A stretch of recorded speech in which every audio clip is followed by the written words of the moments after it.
This right here is exactly why you should stay single. Are you talking to me?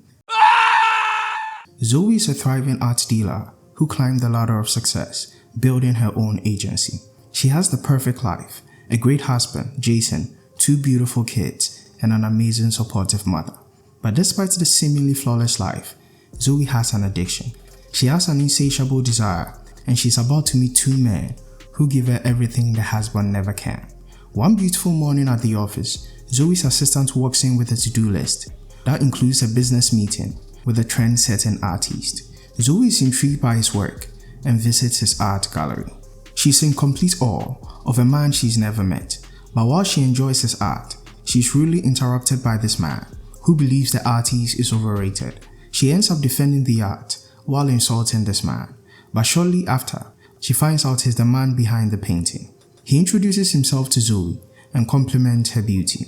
Although they just met, Quinton makes himself very comfortable and Zoe pulls away, showing off her wedding ring. They end up exchanging cards as Quinton walks away, with Zoe securing a formal meeting. Zoe goes home late that night and admires herself. She calls Jason to come home and spend time with her, but with his mountain of work, he stays in the office. She sits at her dining table, bored and alone, and decides to go out. She lies to her mom that she is going to the grocery store, but ends up in a bar, watching people live the ultimate experience. She's intrigued and wants to explore, but before she can act on it, she receives a call from her mom, asking her to bring the groceries. The next day, she visits Quinton at his home to finalize the agreement. Quinton climbs down the stairs in all his majesty, and Zoe seems flushed, but tries to focus on the business at hand. She tries to explain the benefits of signing with her agency, but Quinton barely listens, blindly signing the contract. Before she leaves his place, Quinton told her he's met with several brand agencies, but never signs with any of them. Zoe asks why, and he told her, "I want to pen you." But that's not all he wanted. "I want to pen you and put you over my bed." Zoe tries to leave, but now it's too late. Her mind says yes, but her legs say no, and she finally gives herself the ultimate experience. She goes back to the office, unable to hold back her joy. She experienced the ultimate high to the point where she can't hear anyone around her, but her guilt kicks in when she sees a picture of her family on her desk. She leaves the office, not being able to concentrate, and cancels all her meetings, making her assistant shocked. She rushes back home to wash her sins away, but her mind cannot rest. The ultimate high begins destroying her life, and she goes back to Quinton's house with a terminated contract. Quinton is nowhere to be found, but she meets a neighbor who shockingly knows her by name. She leaves his home, but on her way out, she meets Quinton in front of his house. She expresses how she hurt her family and asks him to let her go, but before he does, Quinton takes her out one last time. With some hesitation, she agrees to this invite as he takes her to where he made his first mural painting. Quinton tells her the amazing story behind the painting, of how his mother left him at a young age to start her own family. He was so heartbroken, the only way to heal his soul is to start a family with Zoe. Somehow, Zoe falls right back into his trap, and she ends up in the same position as before. She loses track of time with Quinton and misses an important business meeting. She finds herself lying to the client about her sick daughter, as he was more than understanding, and reschedules the meeting. Zoe continues spending more time with Quinton, but now she feels less guilty as she experiences an amazing relationship. She's truly happy, but the facade of Quinton begins to fade as she realizes she's not the only one he's experienced. Quinton tries to console her, but she leaves his home, angry and jealous, to spend more time with her family. The family is happy to see her, but her son is found fuming. She was supposed to go to her son's final game of the season, but she completely forgot, apologizing for being too busy at work. One evening, she receives a text from Quinton, which she completely ignores, but Jason walks in and picks up her cheating phone. She's terrified to death, trying to take her phone back as quickly as possible. As they stand around in their kitchen, Zoe tries to explain what is going on with her. She wants them to see a shrink to fix their marital problems, but Jason has no idea there is one. Jason seems aloof to her plight, and she ends up taking a walk to clear her mind.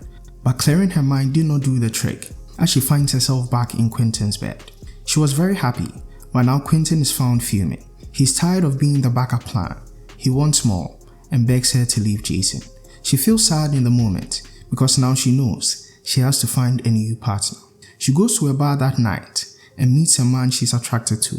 As he stares back at her excitedly, she makes a move toward him and he ends up meeting her in a secluded place. She ends up so excited by this encounter that she daydreams about him in the office. But before she could complete her dream, Brina walks in, asking about her well-being. She goes back to Quinton's place to fix her current situation, but she doesn't believe what she sees. Quinton tries to explain, but she walked out of them.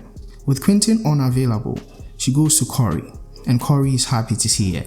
She ends up enjoying Corey's company, even leaving a note for a job order. She comes home that night, and Jason sits in the dark waiting for her. He pleads with her to tell him where she's been going at night, but she claims to have been working like he's been doing as well. Jason defends himself, and while he complains, she tries to seduce him into having fun with her in the living room. Jason cannot recognize his wife and begs her again to tell him what's wrong, but she makes more advances towards him as he walks out on her like a married man. She goes to the office the next day and everyone is quietly ogling her. She's shocked by the scene and meets Brina. Brina tells her the company is going under and they need a big client to keep things afloat. Zoe is sad again because she knows exactly what to do. She ends up back at Quinton's place as he ends up re-signing the contract.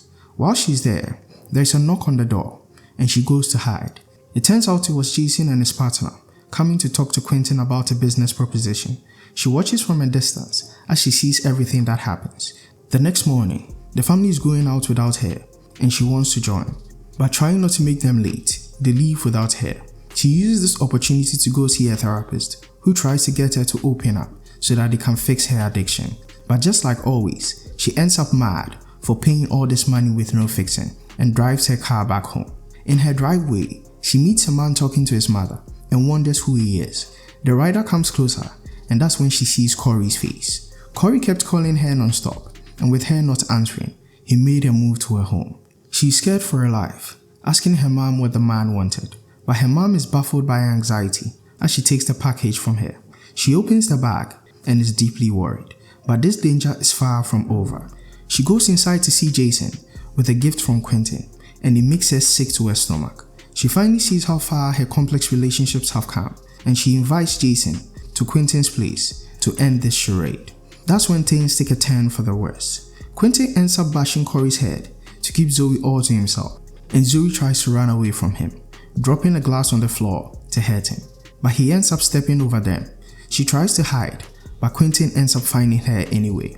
Quinton is in the process of hurting her, and a man bashes his head with a pot. It's Jason. He found a phone in the kitchen. Zoe tries to explain to him that it was all a mistake, but Jason is done listening.